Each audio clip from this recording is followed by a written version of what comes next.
আজকে আমি আপনাদের একটি পরীক্ষা নিতে এসেছি, কেননা এই গল্পে এমন একটি ভয়ঙ্কর খুনের ঘটনা ঘটে যার পেছনে রয়েছে এক গভীর রহস্য।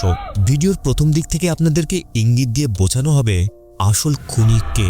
আমি দেখতে চাই আপনারা কখন বুঝতে পেরেছেন প্রকৃত খুনি কে।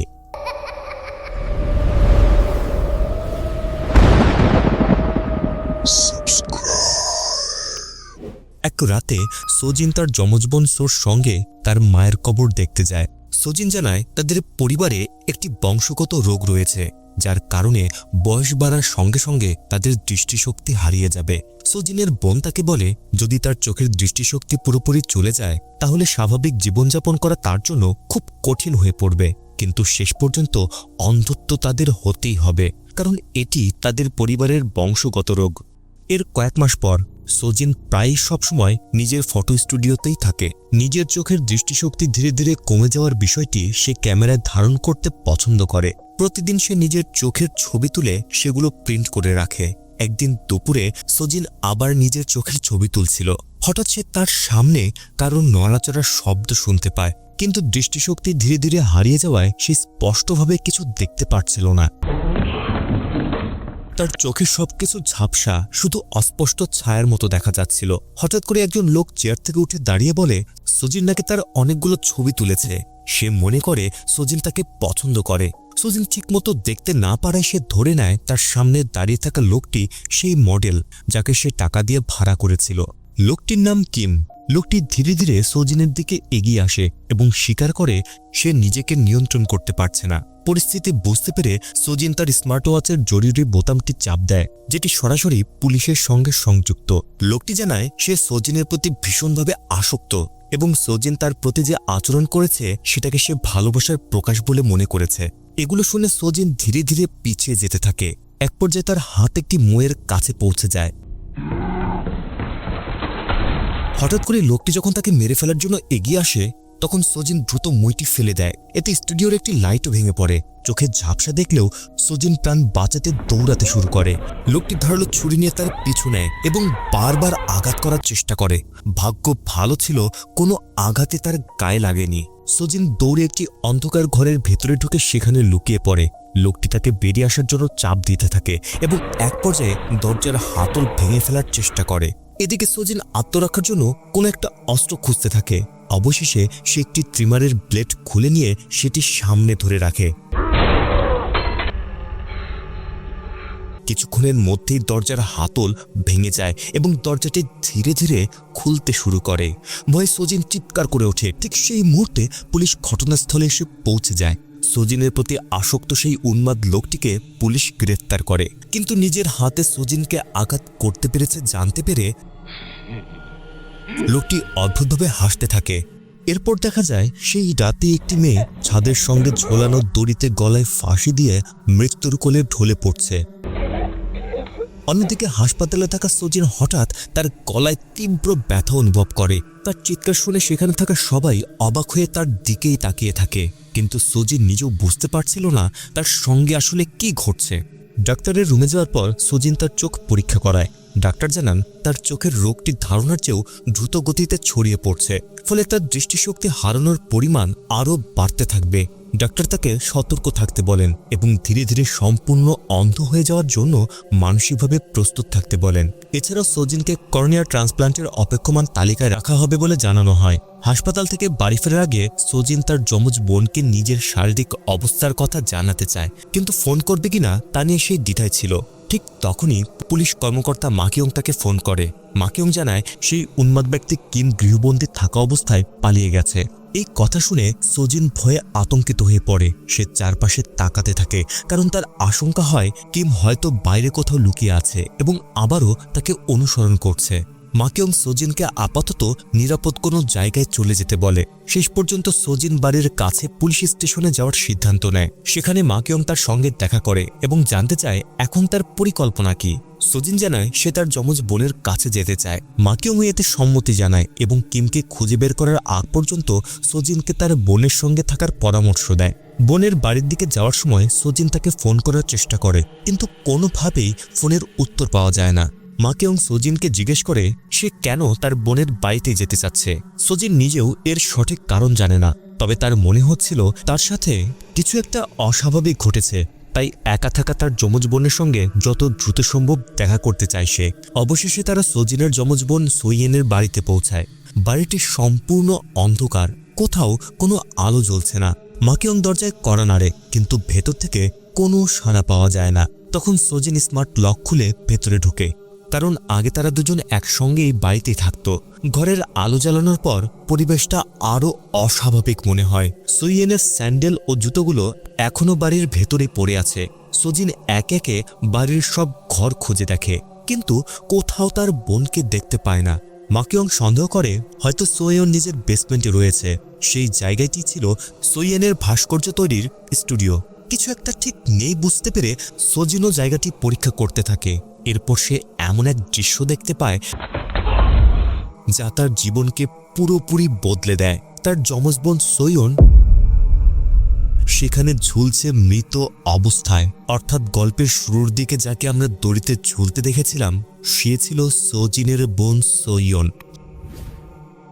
এরপরে সোইয়েনের শেষকৃত্যের আয়োজন করা হয়। সেখানে মাকেয়ং জানায় প্রাথমিক তদন্ত অনুযায়ী সোয়ন আত্মহত্যা করেছে, কিন্তু এই সিদ্ধান্ত কিছুতেই মেনে নিতে পারে না সোজিন। সে দৃঢ়ভাবে বলে তার বোন আত্মহত্যা করতে পারে না, কারণ সোইন ছিল অত্যন্ত শক্ত মনের একজন মানুষ। সে একজন সফল ভাস্কর শিল্পী ছিল এবং তার কাজেও কোনো সমস্যাই ছিল না। ঠিক তখনই এক ভারী শরীরের লোক দ্রুত সোজিনের দিকে এগিয়ে আসে। তাকে দেখেই সোজিন ভয় পেয়ে যায়, কিন্তু লোকটি তার দিকে না এসে সরাসরি শেষকৃত্যের বেদির কাছে চলে যায়। সে সোইয়েনের একটি ছবি তুলে নিয়ে সেটি শক্ত করে বুকে চেপে ধরে। লোকটির বাবা দ্রুত এসে তার উন্মাদ আচরণ থামানোর চেষ্টা করেন। তিনি সোজিনকে জানান তার ছেলে সোইয়নকে ভাস্কর্য তৈরির কাজে সাহায্য করত। ছেলের আচরণের জন্য তিনি সোজিনের কাছে ক্ষমা চান। এর কিছুক্ষণ পর সোইয়েনের মরদেহের দাহ সম্পন্ন হয়। বোনকে হারানো শোকে সোজিন ভেঙে পড়ে। সে তার বোনের দেহের ছাই সঙ্গে করে বাড়িতে নিয়ে আসে এবং আপাতত সোইয়েনের বাড়িতেই থাকার সিদ্ধান্ত নেয়। মাকেয়ং তাকে বলে কোনো সমস্যা হলে যেন সঙ্গে সঙ্গেই তাকে ফোন করে। এছাড়াও সোইয়েনের এলাকার পুলিশ স্টেশনকে কিমকে খুঁজে বের করার কাজে সাহায্য করতে বলবে বলে জানায়। বাড়ি থেকে যাওয়ার আগে মাকেয়ং সোইয়েনের ফোনটি সোজিনের হাতে তুলে দেয়। ফোনটির তদন্ত ইতিমধ্যে শেষ হয়েছে।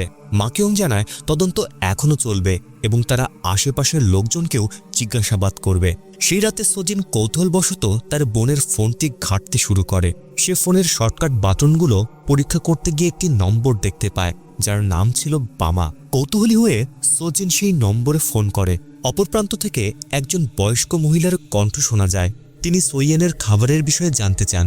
সোজিন তখন জানায় সোইন নয়, সোইনের যমজ বোন সোজিন। ওই মহিলা বিষয়টি বুঝতে পারেন এবং জানান এতদিন তিনি সোইয়েনের খাবারের ব্যবস্থা করতেন। তিনি বলেন সবাই তাকে বিবি বলে ডাকে। বিবি আরও বলেন সোজিন বাড়িতে ফিরে এসেছে জেনে সোইন নিশ্চয়ই খুব খুশি হতো। তার মতে সোইন তার যমজ বোনকে ভীষণ মিস করত। কথাগুলো শুনে সোজিন দুঃখে ফোনটি রেখে দেয়। তার মনে হতে থাকে হয়তো সে কোনো ভুল করেছিল, আর সেই ভুলের কারণেই শেষ পর্যন্ত তার বোন সোইয়েনের মৃত্যু হয়েছে। পরের দিন সকালে সোজিন তার বোনের আলমারি খুলে ভেতরের জিনিসপত্র দেখতে শুরু করে। তখন সে অবাক হয়ে যায়, কারণ সোইয়েনের পোশাক ও জিনিসপত্রের পছন্দও তার নিজের মতোই ছিল। সোজিন আবারও তার বোন সোইনকে মনে করতে থাকে। সে সেই জায়গায় দাঁড়িয়ে কল্পনা করে যেখানে সোইন জীবিত অবস্থায় ভাস্কর্য তৈরি করত এবং শেষ পর্যন্ত যেখানে সে মারা গিয়েছিল। হঠাৎ করে সেই ভয়ঙ্কর দৃশ্য যেন তার চোখের সামনে ভেসে ওঠে, আর এতেই সে আতঙ্কিত হয়ে পড়ে। সে দ্রুত পোড়ানোর ঘরটি খুলে দেখে সেখানে একটি ভাস্কর্য পড়ে আছে। বিষয়টি সন্দেহজনক মনে হয়। সে মাকেয়ংকে ফোন করে জানায় সোইন আত্মহত্যা করে মারা যায়নি। এর প্রমাণ হলো পোড়ানোর ঘরে পড়ে থাকা সেই ভাস্কর্যটি। সোজিন যুক্তি দেয় সোইন যদি সত্যি আত্মহত্যা করার পরিকল্পনা করে থাকে তাহলে সে ওই ভাস্কর্যটি চুল্লির ভেতরে রেখে যেত না। মাকেয়ং বলে কিছু ক্ষেত্রে মানুষ কোনো প্রস্তুতি ছাড়াই হঠাৎ আত্মহত্যার সিদ্ধান্ত নিতে পারে, তাই সবকিছু পরিকল্পিত হবে এমনটা নয়। সে সোজিনকে শান্ত থাকতে বলে। মাকেয়ং ইতিমধ্যেই ঊর্ধ্বতনদের সঙ্গে কথা বলেছে এবং একজন গোয়েন্দাকে সোজিনের সঙ্গে তদন্তে সহযোগিতা করার জন্য পাঠানো হবে, কিন্তু মাকেয়ং এর উত্তরে সন্তুষ্ট হতে পারে না সোজিন। সে আবার তার বোনের ফোনে থাকা ভয়েস মেসেজগুলো পরীক্ষা করতে শুরু করে। সেখানে সে একটি বার্তা খুঁজে পায় যেখানে কেউ একজন সুইয়েনের সঙ্গে সুইমিং পুলে দেখা করে কথা বলতে চেয়েছিল। সোজিন দ্রুত একটি ট্যাক্সি নিয়ে সেই সুইমিং পুলের উদ্দেশ্যে রওনা হয়। সেখানে পৌঁছানোর পর সে কয়েকজন বয়স্ক প্রতিবন্ধী মানুষকে সোইয়েনকে নিয়ে কথা বলতে শোনে। তাদের একজন বলে সোইয়েনের চোখের অস্ত্রোপচার ব্যর্থ হওয়ার কারণে সে মারা গেছে। অন্য এক মহিলা বলে আসল কারণ ছিল কোনো এক পুরুষকে ঘিরে সমস্যা। তিনি জানান সোইনকে একবার তার স্বামী যেখানে কাজ করত সেই হোটেলে একজন পুরুষের সঙ্গে যেতে দেখা গিয়েছিল। তখন আরেকজন বয়স্ক ব্যক্তি সোজিনকে দেখতে পেয়ে জিজ্ঞেস করে সে এখানে কি করছে। সোজিন জানায় সে সোইনের যমজ বোন। সে শুধু তার বোনের সঙ্গে কি ঘটেছিল তা জানতে এসেছে। বৃদ্ধ ব্যক্তিটি অবাক হয়ে জানতে চান সোজিন সেখানে কার সঙ্গে এসেছে। তখন হঠাৎ তার পেছনে তাকিয়ে দেখে একজন লোক দৌড়ে পালিয়ে গিয়ে লুকোনোর চেষ্টা করছে। দৃষ্টিশক্তি ঝাপসা হওয়া সত্ত্বেও সোজিন লোকটির পিছু নেয়। দৌড়াতে দৌড়াতে সে ভবনের নিচে একটি করিডোরে পৌঁছে যায়। সোজিন মনে করে লোকটি হয়তো সেই কিম যে আবার তাকে ক্ষতি করার চেষ্টা করছে। ঠিক তখনই বিদ্যুৎ চলে যায়। ভয়ে সোজিন তার ইলেকট্রিক শক ডিভাইস বের করে ব্যবহার করে, কিন্তু পরে দেখা যায় সে আসলে সুইমিং পুলের একজন নিরাপত্তা কর্মীকেই আক্রমণ করেছে। লোকটি মাটিতে লুটিয়ে পড়ে। এরপর সোজিনকে জিজ্ঞাসাবাদের জন্য কাছের পুলিশ স্টেশনে নিয়ে যাওয়া হয়। সেখানেই দীর্ঘদিন ধরে অসুস্থতার কারণে ছুটিতে থাকা একজন গোয়েন্দা ফিরে আসে। তার নাম দোইক। দোইনের মৃত্যুর তদন্ত শেষ না হওয়া পর্যন্ত সোজিনের সঙ্গে থাকার দায়িত্ব এখন এই গোয়েন্দার ওপরেই দেওয়া হয়। সোজিন তখন সুইমিং পুলে শোনা তার বোনের চোখের অস্ত্রোপচারের বিষয়টি মনে করে। সে দোইককে জানায় তার বিশ্বাস সোইন আত্মহত্যা করেনি। তাদের মধ্যে এ নিয়ে কিছুটা মতবিরোধ হয়। এক পর্যায়ে সোজিন তাকে একসঙ্গে তদন্ত করার প্রস্তাব দেয় এবং সোইন যেখানে চিকিৎসা নিয়েছিল সেখানে নিয়ে যেতে বলে। হাসপাতালের ডাক্তার জানান সোইনের চোখের অস্ত্রোপচার প্রথমে সফলভাবে হয়েছিল, কিন্তু পরবর্তীতে তার চোখের অবস্থা হঠাৎ করে খারাপ হয়ে যায়। ডাক্তার বলেন এমন ঘটনা খুবই বিরল। সোজিন এতে আরও অবাক হয়ে যায়, কারণ তার বোন কখনো চোখের অস্ত্রোপচার করাতে চাইতো না। তার ধারণা ছিল দুর্বল দৃষ্টিশক্তি বরং তার শিল্পকর্ম তৈরিতে সাহায্য করে। তাই হঠাৎ করে সোইন কেন অস্ত্রোপচার করাতে চেয়েছিল সেটাই সোজিনের কাছে বড় প্রশ্ন হয়ে দাঁড়ায়। ডাক্তার এর কোনো নিশ্চিত উত্তর দিতে পারে না। তিনি শুধু অনুমান করেন হয়তো এমন কেউ ছিল যাকে সোইন দেখতে চেয়েছিল অথবা যার সঙ্গে দেখা করতে চেয়েছিল। বাড়িতে ফিরে আসার পর সোজিনকে দরজার সামনে দো আটকে দেয়। সে যেন সোজিনকে কিছু একটা বলতে চাচ্ছিল, কিন্তু ঠিকমতো কথাগুলো বলতে পারে না। দোহর বাবা এসে ছেলেকে সরে যেতে বলেন এবং সোজিনকে বিরক্ত করতে নিষেধ করেন। এরপর তিনি সোজিনকে একসঙ্গে কিছু পান করার প্রস্তাব দেন, কিন্তু সোজিন প্রস্তাবটি প্রত্যাখ্যান করে দ্রুত ভেতরে চলে যায়। ঘরে ঢুকে সে দেখতে পায় টেবিলের ওপরে একটি নতুন ফুল রাখা রয়েছে এবং খাবারের টেবিলে খাবার ঢেকে রাখা হয়েছে। ঠিক তখনই সোইনের ফোন বেজে ওঠে। ফোনটি ধরতেই ওপাশ থেকে বিবির কণ্ঠ শোনা যায়। সোজিন সঙ্গে সঙ্গে তাকে জিজ্ঞেস করে ফুল ও খাবারগুলো কি সে রেখে গেছে। বিবি জানায় সে সব কিছুই করেনি। সোজিন যখন জানালার পর্দা টেনে দেয় তখন দূরে একজন লোককে দাঁড়িয়ে থাকতে দেখা যায়। লোকটি ধূমপান করতে করতে বাড়ির দিকে তাকিয়েছিল। বিবি জানায় আগে সে যে চাবিটি ব্যবহার করত সেটি ফুলের টবের নিচে রেখে দিয়েছিল। এরপর সোজিন খাবারের ঢাকনা সরিয়ে দেখে সেখানে প্রচুর খাবার রাখা রয়েছে। তার কৌতূহল আরও বেড়ে যায়। সে বিবিকে জিজ্ঞেস করে একা থাকার সময় সোইনের সঙ্গে কি কারো প্রেমের সম্পর্ক ছিল। বিবি জানায় সে নিশ্চিতভাবে কিছু জানে না, তবে তার মনে হতো সোইনের জীবনে এমন কেউ ছিল যে তার খুব কাছের মানুষ, কিন্তু সোইন কখনোই এই বিষয়ে কিছু বলতে চায়নি। পরের দিন সকালে সোজিন ফুলের টবের নিচে রাখা চাবিটি নিয়ে আসে। চাবিটির সঙ্গে একটি ঘণ্টা ও কাপড়ের তৈরি ছোট্ট একটি ঝুলন্ত জিনিস লাগানো ছিল। চাবিটি আলমারির ওপর রাখার সময় সোজিন সেখানে একটি গাড়ির চাবি দেখতে পায়। সে বুঝতে পারে এটি তার বোনের গাড়ির চাবি হওয়ার কথা নয়, কারণ সোইন ঠিকমতো দেখতে পেত না, তাই তার পক্ষে গাড়ি চালানো সম্ভব ছিল না। সোজিন বাড়ির চারপাশে খুঁজতে গিয়ে সেই গাড়িটিকে দেখতে পায়। গাড়িটি বাইরেই পার্ক করা ছিল এবং সম্পূর্ণ বন্ধ অবস্থায় ছিল। সে গাড়ির ভেতরে ঢুকে এর যাতায়াতের হিস্ট্রি পরীক্ষা করে। হিস্ট্রিতে একটি হোটেলের নাম দেখতে পেয়েই সোজিনের মাথায় সুইমিং পুলে শোনা সেই বৃদ্ধ মহিলাটির কথা মনে পড়ে যায়। তার স্বামী যে হোটেলে কাজ করত সেখানে সোইনকে একজন পুরুষের সঙ্গে দেখা গিয়েছিল। নতুন এই সূত্র পেয়ে সোজিন সঙ্গে সঙ্গে সেই হোটেলের উদ্দেশ্যে রওনা হয়। সে হোটেলের সিসিটিভি ফুটেজ দেখতে চায়, কিন্তু গোপনীয়তার কারণ দেখিয়ে হোটেল কর্তৃপক্ষ তাকে ফুটেজ দিতে অস্বীকার করে। হঠাৎ সেখানে সোইনের তৈরি একটি ভাস্কর্য দেখতে পেয়ে সোজিন সেটির কাছে এগিয়ে যায়। ঠিক তখনই হোটেলের ম্যানেজার এসে সজিনকে অভ্যর্থনা জানায়। লোকটি বুঝতেই পারেনি যে তার সামনে সইন নয়, বরং তার যমজ বোন সজিন দাঁড়িয়ে আছে। ম্যানেজার জানায় সইনের তৈরি ভাস্কর্যটি প্রদর্শনের পর হোটেলটিকে আরও অভিজাত ও আকর্ষণীয় মনে হচ্ছে। এরপর সে সজিনকে জিজ্ঞেস করে সে কি একা এসেছে, কেননা এর আগে সইনকে এমন একজন পুরুষের সঙ্গে দেখা গিয়েছিল যাকে দেখতে অনেকটা কোনো সেলিব্রিটির মতো। কথাটি শুনে সজিন ম্যানেজারকে আলাদা করে কথা বলতে বলে। সজিন জানায় সে সইনের যমজ বোন এবং তার বোনের সঙ্গে আসলে কি ঘটেছিল সেটি জানতে চায়। এরপর সজিন একটি লোকের ছবি দেখিয়ে জিজ্ঞেস করে এই লোকটি কি তার বোনের সঙ্গে হোটেলে এসেছিল। ম্যানেজার নিশ্চিতভাবে লোকটিকে শনাক্ত করতে পারে না, কারণ লোকটি টুপি, মাস্ক এবং কালো চশমা পরেছিল। তাই ম্যানেজারের ধারণা হয়েছিল সে হয়তো কোনো সেলিব্রিটি। সজিন আরও জানতে চায় লোকটির আচরণে কোনো অস্বাভাবিক কিছু ছিল কিনা। ম্যানেজার জানায় লোকটির পোশাকে ছিল বেশ অদ্ভুত। একই সঙ্গে সে আশেপাশের পরিবেশ নিয়েও খুব সতর্ক ছিল এবং বারবার চারদিকে তাকাচ্ছিল। কিন্তু ম্যানেজার আরও কিছু বলার আগেই হঠাৎ ফায়ার অ্যালার্ম বেজে ওঠে। ম্যানেজার সজিনকে দ্রুত বাইরে বেরিয়ে যেতে বলে। মুহূর্তের মধ্যে হোটেলে বিশৃঙ্খলা শুরু হয়ে যায়। সবাই প্রাণ বাঁচাতে দৌড়াতে থাকে। ঠিক তখনই ম্যানেজার শুনতে পায় কেউ সাহায্যের জন্য চিৎকার করছে। এই সময় সিসিটিভি ফুটেজে দেখা যায় একজন লোক ম্যানেজারকে জোর করে আগুনে জ্বলতে থাকায় একটি ঘরের ভেতরে ঠেলে ঢুকিয়ে দেয়। কিছুক্ষণ পর সজিন দেখতে পায় ম্যানেজারকে গুরুতর দগ্ধ অবস্থায় ভবন থেকে বের করে আনা হয়েছে। লোকটি যেন সজিনকে কিছু একটা বলতে চাচ্ছিল, কিন্তু তার অবস্থা এতটাই গুরুতর ছিল যে তাকে দ্রুত অ্যাম্বুলেন্সে তুলে হাসপাতালে নিয়ে যাওয়া হয়।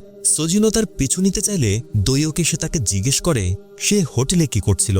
সজিন সঙ্গে সঙ্গে দৈয়ককে অনুরোধ করে ম্যানেজারকে নিয়ে যাওয়া অ্যাম্বুলেন্সটির পিছু নিতে। ভিড়ের পেছনে তখন টুপি ও মাস্ক পরা একজন লোককেও দেখা যায়। হাসপাতালে পৌঁছানোর পর জানা যায় ম্যানেজারকে আর বাঁচানো সম্ভব হয়নি। সজিন দৈয়ককে হোটেলে আসার পুরো ঘটনাটি জানায় এবং আরও জোর দিয়ে বলে সে তার বোনের হত্যাকারীকে খুঁজে বের করবেই। দৈয়ক তার কথার সঙ্গে একমত হতে পারে না। তার কাছে সজিনের ধারণাগুলো যুক্তিসঙ্গত মনে হয় না। সজিন বলে দৈয়ক যদি তাকে সাহায্য করতে না চায় তাহলে সে একাই তদন্ত চালাবে। কিন্তু হঠাৎ তার দৃষ্টিশক্তি আরও ঝাপসা হয়ে আসে। সে প্রায় পড়ে যাচ্ছিল, এমনকি একটি গাড়ির ধাক্কায় পড়ে যাওয়ার উপক্রম হয়। দৈয়ক দ্রুত তাকে ধরে গাড়ির ভেতরে বসিয়ে দেয়। সজিন এখনও দৃঢ়ভাবে বিশ্বাস করে তার বোনকে হত্যা করা হয়েছে। তার আরও বিশ্বাস যে ব্যক্তি সোয়েনকে হত্যা করেছে সেই একই ব্যক্তি হয়তো তাকেও অনুসরণ করছে, আর সেই হয়তো পাগল কিম। এবার দৈয়কের বিষয়টি নিয়ে আগ্রহ তৈরি হয় এবং সজিনকে সাহায্য করতে রাজি হয়ে যায়। অন্যদিকে দোহ কম্পিউটারে মরিয়া হয়ে কিছু একটা লেখার চেষ্টা করছিল। শেষ পর্যন্ত সে লেখাটি প্রিন্ট করে কাগজটি নিজের কাছে রেখে দেয়, যেন পরের বার সজিনের সঙ্গে দেখা হলে সেটি তাকে দিতে পারে। সেই রাতে সজিন স্বপ্নে দেখে সে আবার তার বোন সোইনের সঙ্গে রয়েছে। তখন সোইনের ক্যারিয়ার ধীরে ধীরে সাফল্যের দিকে এগিয়ে যাচ্ছিল, কিন্তু সজিন সবসময় তার বোনের উপর বিরক্ত থাকত, কারণ সোইন ছিল কিছুটা অগোছালো, এমনকি নিজের যত্নও ঠিকমতো নিতে পারত না। পরের দিন দৈয়ক আবার সোইনের হত্যাকারীকে খুঁজতে সজিনের সঙ্গে বের হয়। পথে সে সজিনের সঙ্গে তার সম্পর্ক কেমন ছিল তা জানতে চায়। সজিন অস্বীকার করে না যে সোইনের সাফল্য বাড়ার পর তাদের সম্পর্ক আর আগের মতো ভালো ছিল না। সে স্বীকার করে দৃষ্টিশক্তি হারানো বোনের দেখাশোনা করতে করতে সে নিজেও মানসিকভাবে ক্লান্ত হয়ে পড়েছিল। অথচ সেই সময় সোয়ন নিজের ক্যারিয়ারে সফল হয়ে উঠেছিল। এ সময় এক রাতের কথা সজিনের মনে পড়ে যায়। তাদের মধ্যে তীব্র ঝগড়া হয়েছিল। সোয়েন বুঝতে পেরেছিল তার কারণে তার বোন অনেকটাই চাপে পড়ে গেছে। তাই সে সজিনকে বলেছিল যদি তার সঙ্গে থাকা এতটাই কষ্টের হয় তাহলে সে চাইলে চলে যেতে পারে। সজিন তখন বোনের কথাকে গুরুত্ব না দিয়ে তাকে একা রেখে নতুন জীবন শুরু করার সিদ্ধান্ত নেয়। এখন নিজের সেই সিদ্ধান্তের জন্য সে গভীরভাবে অনুতপ্ত। তার মনে হয় সেদিন যদি সে তার বোনকে ছেড়ে না যেত তাহলে হয়তো আজও সোইন বেঁচে থাকত। এরপর দৈয়ক সজিনকে আবার সেই হোটেলে গিয়ে তদন্ত করার কথা বলে। সে সজিনকে কিছুক্ষণের জন্য গাড়ির ভেতরে একা রেখে বাইরে যায় এবং নিরাপত্তার জন্য গাড়িটি লক করে দেয়। ঠিক তখনই কিম সজিনকে ফোন করে আবারও ভয় দেখাতে শুরু করে। গাড়ির ভেতরে একা থাকায় সজিন আতঙ্কিত হয়ে পড়ে। হঠাৎ দেখা যায় কিম ইতিমধ্যেই গাড়ির পাশে এসে দাঁড়িয়েছে। সে গাড়ির দরজা ভেঙে ভেতরে ঢোকার চেষ্টা করতে থাকে। ভয়ে সজিনের হাত থেকে ফোনটি পড়ে যায়। সে অন্ধকারের মধ্যেই ফোনটি খুঁজতে গিয়ে আবারও অসহায় হয়ে পড়ে। কিমও থামেনি। সে বারবার গাড়ির দরজা ভেঙে ভেতরে ঢোকার চেষ্টা করতে থাকে। খালি হাতে কাজ ভাঙতে না পেরে কিম দৌড়ে গিয়ে একটি বড় হাতুড়ি নিয়ে আসে। তারপর সে হাতুড়ি দিয়ে গাড়ির জানালায় আঘাত করতে শুরু করে। এক পর্যায়ে কাজ ভেঙে চুরমার হয়ে যায়। সজিন আরও ভয় পেয়ে চিৎকার করতে থাকে। সজিনের প্রতি উন্মাদের মতো আসক্ত কিম ভাঙা জানলা দিয়ে তার দিকে হাত বাড়িয়ে তাকে ধরার চেষ্টা করে। ঠিক সেই মুহূর্তে দৈয়ক ফিরে আসে এবং কিমের উপর ঝাঁপিয়ে পড়ে। দুজনের মধ্যে তুমুল লড়াই শুরু হয়। প্রথম দিকে দৈয়কই লড়াইয়ে এগিয়েছিল, কিন্তু কিমও কম চালাক নয়। সে আগে থেকে একটি ছুরি লুকিয়ে রেখেছিল। সুযোগ বুঝে কিম ছুরিটি বের করে দৈয়কের পেটের বাপাশে আঘাত করে। ছুরির আঘাতে দৈয়ক মাটিতে লুটিয়ে পড়ে।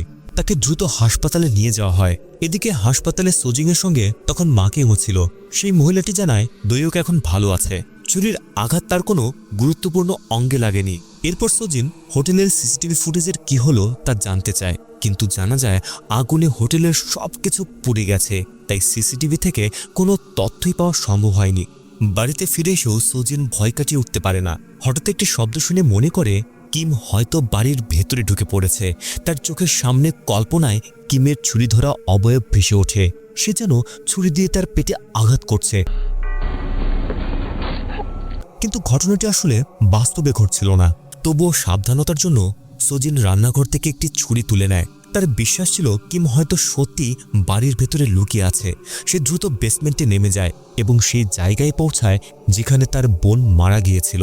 হঠাৎ কারোর সঙ্গে ধাক্কা লেগে সোজিন মাটিতে পড়ে যায়। এদিকে মাকিং সোজিনকে খুঁজতে খুঁজতে সেখানে পৌঁছে আলো জ্বালায়। আলো জ্বালানোর পর দেখা যায় সেখানে গলায় ফাঁসি দিয়ে ঝুলছে দোহ। তার হাতে একটি কাগজও গুজে রাখা ছিল। পুলিশ জানায় দোহ আত্মহত্যা করেছে এবং সে একটি চিঠি রেখে গেছে। চিঠিতে লেখা ছিল প্রেমের প্রস্তাব প্রত্যাখ্যান করায় সেই সোয়ানকে হত্যা করেছিল। কিন্তু চিঠিটি হাতে পাওয়ার পর সোজিনের মনে পড়ে তার বোনকেও ঠিক তার মতোই কেউ টার্গেট করেছিল। সে স্বীকার করে কিমের ভয়ে সবসময় নজরদারির মধ্যে থাকার জীবন আর সহ্য হচ্ছে না। সে যত দ্রুত সম্ভব এই পরিস্থিতি থেকে মুক্তি পেতে চায়। এরপর ডাক্তার এসে সোজিনের চোখের অস্ত্রোপচারের জন্য সে প্রস্তুত কিনা তা জানতে চায়।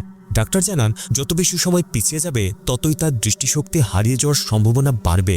শেষ পর্যন্ত সোজিন কর্নিয়া ট্রান্সপ্লান্টে রাজি হয়ে যায়, যেন আবার স্বাভাবিকভাবে দেখতে পারে। তবুও তার মনের মধ্যে একটা অপরাধবোধ থেকেই যায়। সে বারবার ভাবতে থাকে যে বোন দেখতে পেত না, তাকে একা রেখে চলে যাওয়াটা তার ভুল ছিল।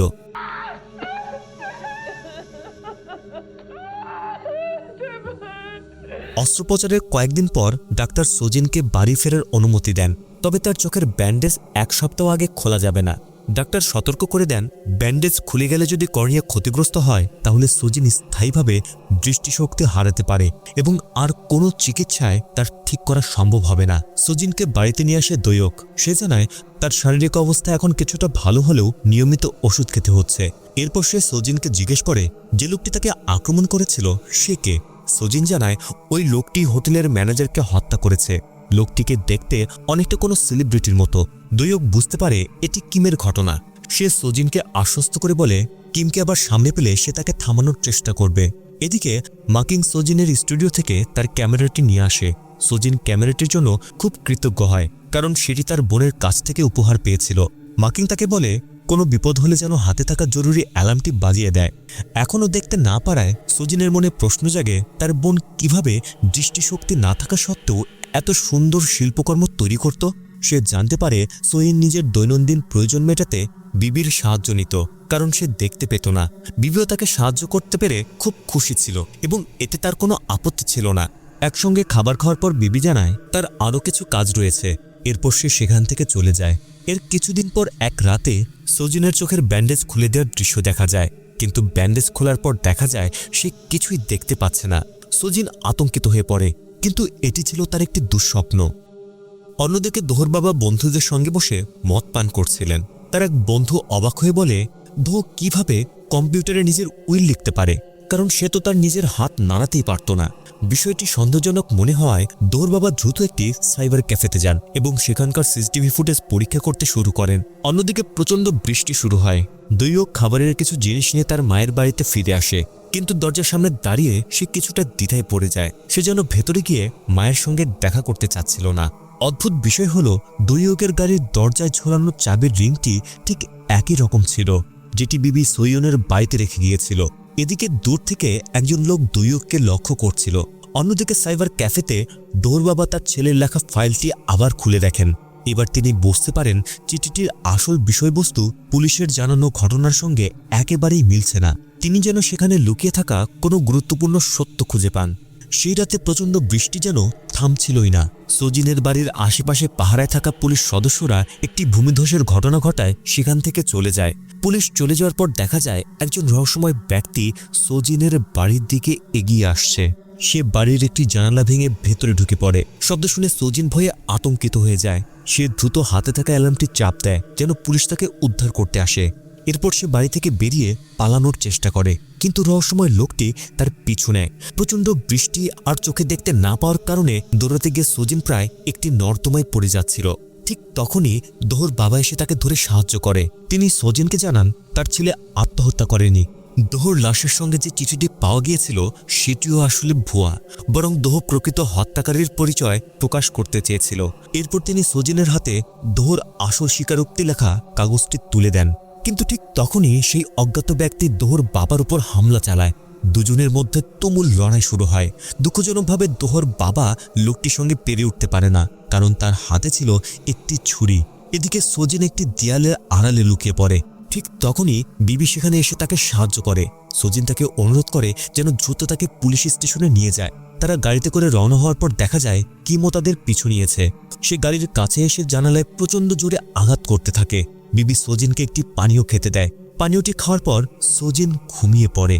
এরপর তার হাতে থাকা ট্র্যাকিং ব্রেসলেটটি খুলে রাস্তায় ফেলে দেওয়া হয়। এদিকে সজিনের অ্যালার্ম বেজে ওঠায় মাকিং দ্রুত গাড়ি নিয়ে সেখানে পৌঁছায়, কিন্তু বাড়িতে এসে সে দেখতে পায় সজিন নিখোঁজ আর তার ট্র্যাকিং ব্রেসলেটটি শহরের একটি গোল চত্বরে পড়ে আছে। বিবির সঙ্গে চলে যাওয়ার পর সজিন আর কখনোই পুলিশ স্টেশনে পৌঁছায়নি। কিছুক্ষণ পর তার ঘুম ভাঙে। তখন সে বুঝতে পারে তার হাতে সেই ট্র্যাকিং ব্রেসলেটটি নেই। ঘরের বাইরে হট্টগোলের শব্দ শুনে সজিন কোনো শব্দ না করে চুপচাপ থাকার চেষ্টা করে।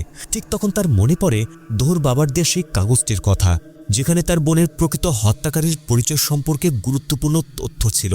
অত্যন্ত কৌতূহলী হয়ে সজিন বাধ্য হয়ে নিজের চোখের ব্যান্ডেজ খুলে ফেলে। সে আশা করছিল তার চোখ হয়তো ঠিক আছে, আর অবিশ্বাস্যভাবে সে আবার পরিষ্কার দেখতে পাচ্ছিল। দোহর বাবার দেয়া চিঠিটি পড়ে সজিন ভয়াবহ সেই সত্যটি জানতে পারে। তার বোনের হত্যাকারী আসলে দাহিয়ং। সজিন আরও জানতে পারে দাহিয়ংই এতক্ষণ মেকআপ করে নিজেকে বিবি হিসেবে পরিচয় দিচ্ছিল। ভয়ে সজিন আবারও এমন ভান করে যেন সে কিছুই দেখতে পাচ্ছে না।